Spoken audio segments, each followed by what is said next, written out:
Welcome to our channel moody Pahadi. हमारे channel moody पहाड़ी में आपका स्वागत है। हिमालय की ऊंची बर्फ से ढकी चोटियों के बीच जहां सांस लेना भी कठिन हो जाता है, वहीं स्थित है भगवान शिव का दिव्य धाम केदारनाथ। यह मंदिर उत्तराखंड में मंदाकिनी नदी के उद्गम के पास समुद्र तल से लगभग 3583 मीटर की ऊंचाई पर स्थित है। कठिन यात्रा, अत्यंत ठंडा मौसम और दुर्गम मार्ग, फिर भी श्रद्धालु हजारों किलोमीटर चलकर यहां पहुंचते हैं।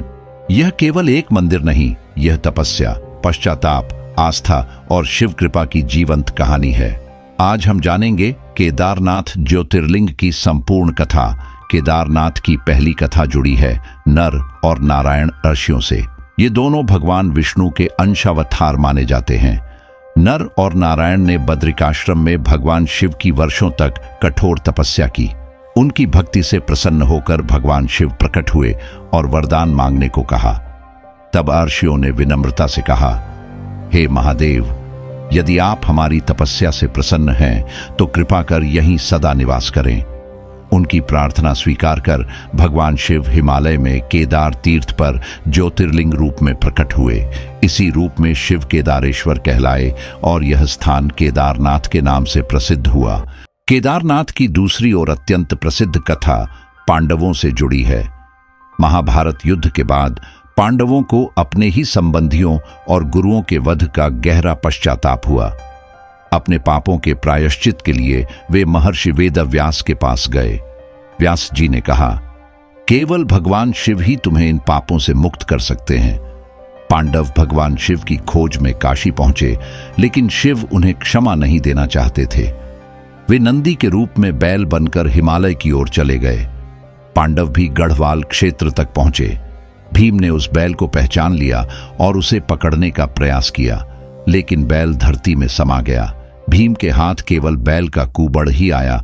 यही स्थान बना केदारनाथ ज्योतिर्लिंग। बैल के अन्य अंग विभिन्न स्थानों पर प्रकट हुए। भुजाएं, तुंगनाथ, नाभि और उदर, मध्य महेश्वर, मुख, रुद्रनाथ, जटाई, कल्पेश्वर, इन पांचों शिव स्थलों को पंच केदार कहा जाता है। इन सभी स्थानों पर पांडवों की पूजा से अंततः भगवान शिव प्रसन्न हुए और उन्हें क्षमा प्रदान की। शिव जी के प्रसन्न होने के बाद कहा जाता है कि पांडवों ने सांसारिक जीवन त्याग दिया और हिमालय की ओर अंतिम यात्रा पर निकल पड़े, जिसे महाप्रस्थान कहा जाता है। केदारनाथ मंदिर कम से कम 1200 वर्ष पुराना माना जाता है।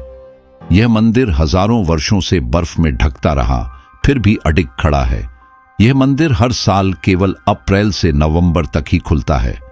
सर्दियों में भगवान केदारनाथ की मूर्ति उखी मठ ले जाई जाती है।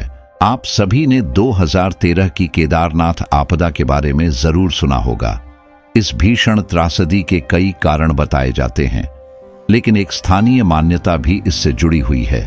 उत्तराखंड में धारी देवी टेम्पल को मां काली का रूप माना जाता है और उन्हें 4 धाम की रक्षक देवी कहा जाता है। लोक विश्वास के अनुसार धारी देवी की मूर्ति सदियों से अलकनंदा नदी के बीच अपने मूल स्थान पर स्थापित थी। वर्ष 2013 में हाइड्रो प्रोजेक्ट के कारण मंदिर को ऊंचाई पर शिफ्ट किया गया। कुछ स्थानीय लोगों का मानना है कि देवी को उनके मूल स्थान से हटाना शुभ नहीं था और उसी दिन शाम को आई भीषण आपदा को देवी के क्रोध या असंतुलन का संकेत माना गया। हालांकि वैज्ञानिक दृष्टि से इस आपदा के कारण अत्यधिक वर्षा, ग्लेशियर झील के टूटने और प्राकृतिक भू परिवर्तन बताए जाते हैं। आस्था और विज्ञान दोनों अपनी अपनी जगह पर आज भी चर्चा का विषय हैं। 2013 की भीषण बाढ़ ने केदारनाथ क्षेत्र को भारी नुकसान पहुंचाया, लेकिन आश्चर्यजनक रूप से मंदिर के पीछे एक विशाल शिला मलबे के आगे ढाल बनकर खड़ी हो गई। मंदिर सुरक्षित रहा। भक्त मानते हैं यह कोई संयोग नहीं, यह भगवान शिव की कृपा थी।